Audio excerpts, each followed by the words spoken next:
अस्सलाम वालेकुम viewers, doctor Huma Chishti अपने चैनल होमियो डॉक्टर हुमा पे आप सबको वेलकम कहती हूँ। आज का टॉपिक हम इसे डिजीज़ तो नहीं कह सकते बट एक डिसऑर्डर है। मेडिकल टर्मिनोलॉजी में अगर बात की जाए तो मैं फैटर ऑरिस के बारे में बात करूँगी और ऐसे कॉमन लैंग्वेज आप अगर समझ सकें तो इट इज़ बैड ब्रेथ और foul breath, you can say offensive breath. हम इसे हेलिटोसिस भी कहते हैं। मैं बात कर रही हूँ मुंह से बदबू के आने की।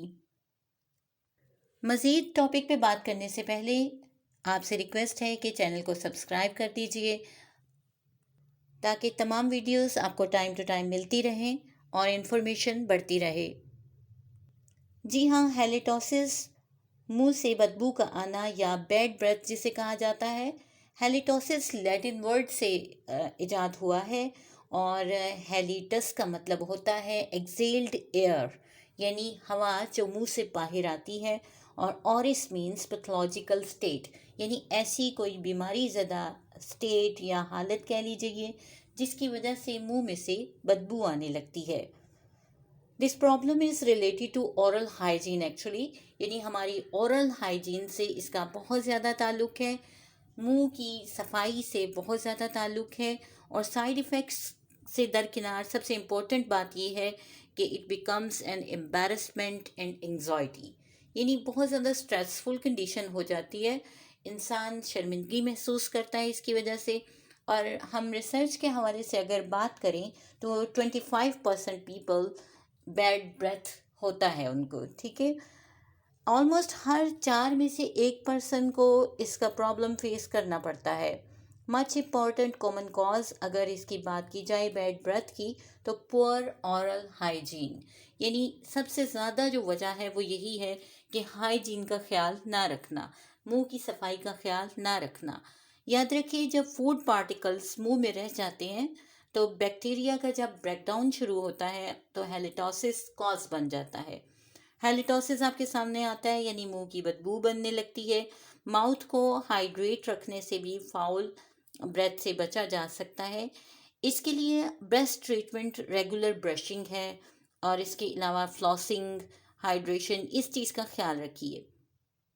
हेलिटोसिस टूथ डिके की वजह से भी हो सकता है, यानी कि दांतों का गल सड़ जाना या गम डिजीज़ की वजह से, जिसे मसूड़ों की सोजन या मसूड़ों की बीमारी कहा जाता है। इसके लिए अवॉइड कीजिए कि दांतों में कैविटीज़ ना बने, बिकॉज जब कैविटीज़ बनती हैं तो इसमें पॉकेट्स बनने लगती हैं और फूड जो है वो स्टोर होने लगता है। फिर ओरल हाइजीन अगर प्रॉपरली नहीं हो तो ये प्रॉब्लम बन जाती है फैटर ऑरिस की।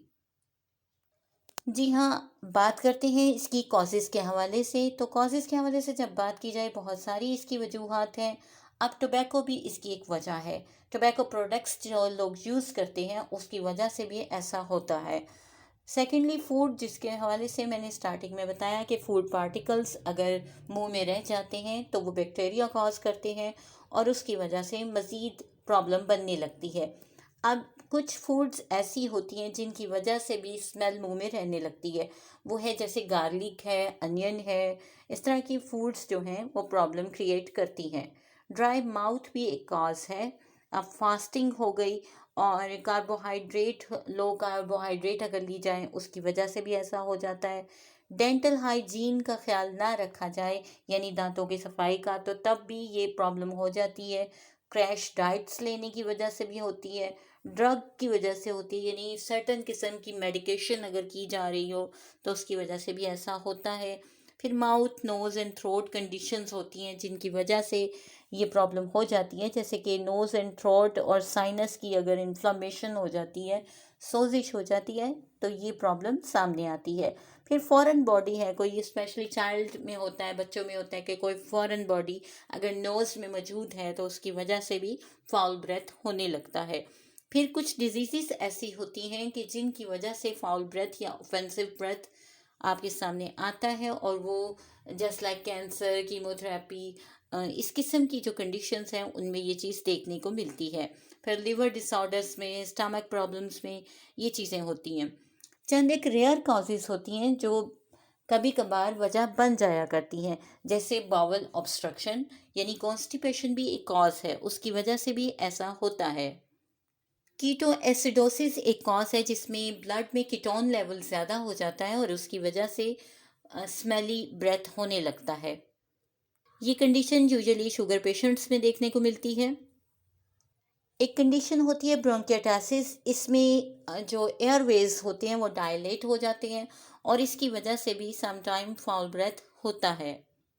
इसके अलावा एस्पिरेशन निमोनिया की कंडीशन जो होती है उसमें समटाइम वॉमिट हो जाती है या सलाइवा होता है या फूड पार्टिकल्स होते हैं, उनकी वजह से ऐसा होता है। और लंग्स की पर्टिकुलरली स्वेलिंग हो जाती है जिसकी वजह से फाउल ब्रेथ हो जाता है।